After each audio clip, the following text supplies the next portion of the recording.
매일 성경과 함께하는 오늘의 큐티 시간입니다.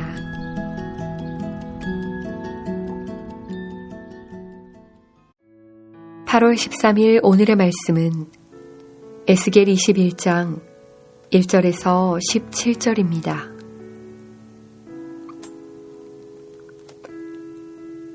또 여호와의 말씀이 내게 임하여 이르시되, 인자야, 너는 얼굴을 예루살렘으로 향하며 성소를 향하여 소리내어 이스라엘 땅에게 예언하라. 이스라엘 땅에게 이르기를, 여호와의 말씀에 내가 너를 대적하여 내 칼을 칼집에서 빼어 의인과 악인을 내게서 끊을지라. 내가 의인과 악인을 내게서 끊을 터이므로 내 칼을 칼집에서 빼어 모든 육체를 남에서 북까지 치리니 모든 육체는 나 여호와가 내 칼을 칼집에서 빼낸 줄을 알지라. 칼이 다시 꽂히지 아니하리라 하셨다 하라. 인자야, 탄식하되 너는 허리가 끊어지듯 탄식하라. 그들의 목전에서 슬피 탄식하라.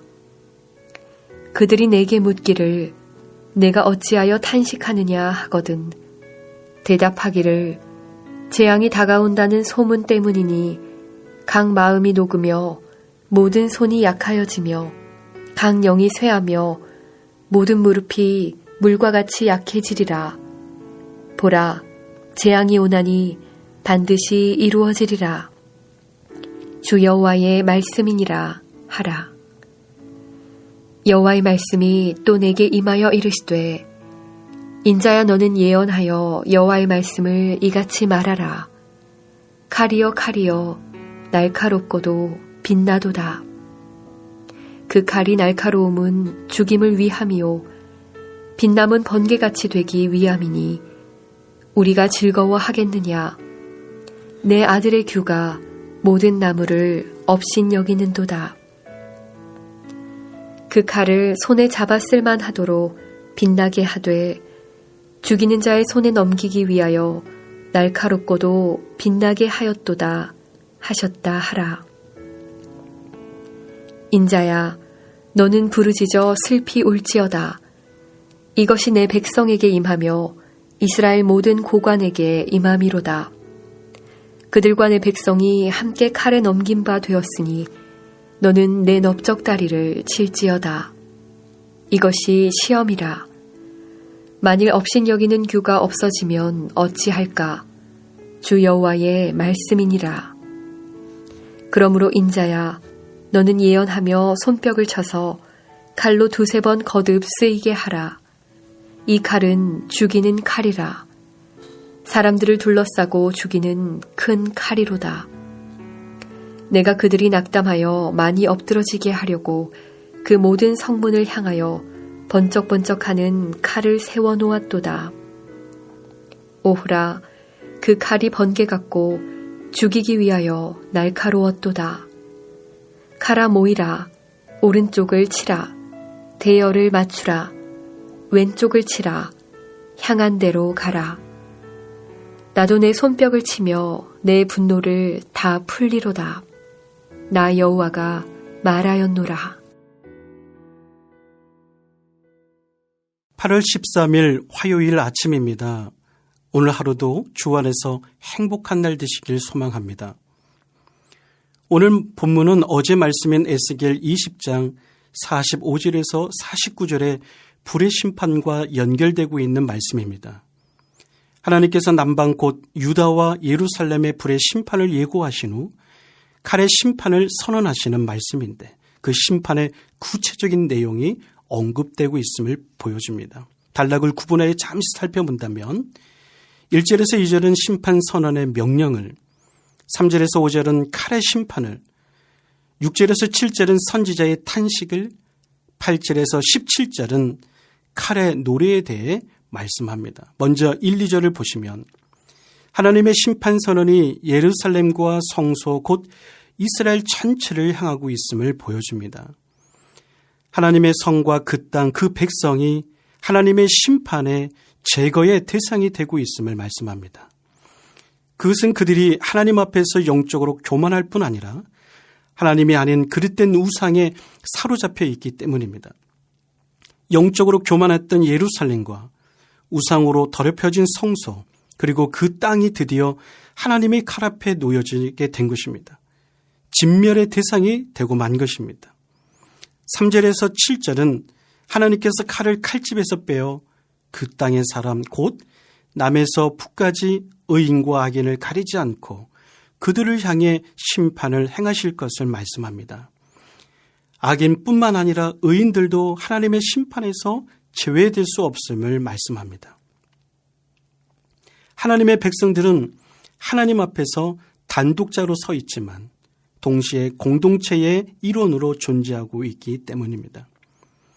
하나님께서 공의로우신 분이란 사실은 의인과 악인을 함께 심판하시지 않는 분임을 의미합니다. 그럼에도 불구하고 하나님께서는 이스라엘 중에서 의인과 악인을 함께 끊을 것이라고 말씀합니다.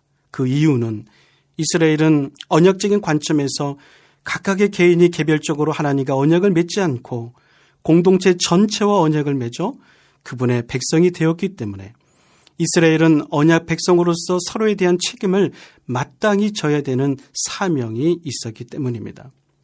그러기에 전체 이스라엘은 하나님의 언약 관계 속에서 의인이든 악인이든 다 그 배반에 대한 징계와 심판에 떨어지게 되고 만 것입니다. 예루살렘과 성전을 포함한 이스라엘 땅이 하나님의 심판의 칼에 넘겨져 모든 육체가 고통을 당하게 된 것입니다. 오늘 이 시대 교회로 살아가는 우리들이 꼭 기억해야 될 말씀임을 고백합니다. 하나님 나라의 가족임을 기억하고 공동체 안에서 연약한 지체들을 서로 돌아보며 섬기는 귀한 하루가 되시길 주의 이름으로 축복합니다. 8절부터 17절은 그 심판의 칼에 의해 이스라엘 땅 전체가 피비린내 나는 형벌의 장소가 되고 왕으로부터 비롯해 모든 지도자들과 백성들, 심지어 남자와 여자, 노인과 어린 아이에 이르기까지 총체적인 고통을 받게 될 것이라고 말씀합니다. 특히 이스라엘을 심판할 칼을 오늘 본문 9절에서 11절에서는 날카롭게 갈리고 번개같이 빛나는 칼이라고 말씀하고 또 14절에서는 죽이는 칼, 죽이는 큰 칼로 비유하고 있는데 이 칼은 다름 아닌 유다를 멸망시킬 바벨론 제국을 비유적으로 묘사하고 있음을 보여줍니다. 사람들을 죽이기 위해 갈았던 칼이 모든 작업을 최종적으로 마치고 드디어 하나님의 심판 수행자인 바벨론에게 그 칼이 넘겨졌음을 본문 11절에서 말씀합니다. 본문 11절을 보시면 그 칼을 손에 잡아 쓸만하도록 빛나게 하되 죽이는 자의 손에 넘기기 위하여 날카롭고도 빛나게 하였도다 하셨다 하라고 말씀합니다. 유다는 하나님의 칼인 바벨론에 의해 이 말씀을 받은 후 5년 뒤 결국 BC 586년도에 멸망하고 말았습니다. 백성을 바르게 인도해야 될 지도자들이 오히려 그들을 착취하고 억압하는 자리에 있었고 백성들 또한 지도자들을 따라 우상을 섬기며 하나님을 배반하는 자리에 있었습니다. 어찌 보면 이들이 받을 심판은 이미 정해진 결과였음을 보여줍니다. 하나님을 마음에 두지 않았던 그들, 오히려 하나님과 맺은 언약을 등지고 그분을 업신여기며 영적인 기만과 타락 가운데 사로잡혀 있던 이스라엘의 최후가 드디어 하나님에 의해 이루어졌던 것입니다. 하나님께서 친히 주관하셔서 이루신 일이라는 사실을 오늘 본문은 말씀합니다. 하나님의 백성으로서 올바른 정체성을 가지고 살아가는 일의 소중함을 배우게 됩니다. 매 순간 내가 누구인지, 또 어떻게 살아야 하는지, 무엇을 위해 살아가야 하는지 하나님과의 올바른 관계 속에서 우리 자신을 점검하며 살아가는 저와 여러분이 되시길 소망합니다. 심판에 대한 두려움에 사로잡혀 사는 우리가 아니라 우리에게 말할 수 없는 은혜를 베풀어 주신 하나님이 그 사랑에 기대어 사는 우리가 되기를 원합니다. 이 땅을 향한 하나님의 마음을 품고 이 나라와 위정자들을 위해 기도하는 저와 여러분들이 되시길 주의 이름으로 축원합니다. 다 같이 기도하겠습니다. 하나님 아버지, 하나님 앞에서 늘 변하지 않는 우리이길 원합니다. 그 어떤 상황 가운데서도 하나님 앞에서 신실한 자로 서게 하옵소서. 하나님을 대체하도록 유혹하는 것들이 참으로 많은 세상이지만 그런 모든 것들을 단호히 경계하며 거절하게 하시고 그 어떤 것도 하나님을 대체할 수 없음을 고백하며 하나님만 예배하는 저희들이 되게 하여 주옵소서. 하나님의 사랑과 그 은혜에 기대어 사는 저희의 삶이 되기를 원합니다. 예수님의 이름으로 기도드립니다. 아멘.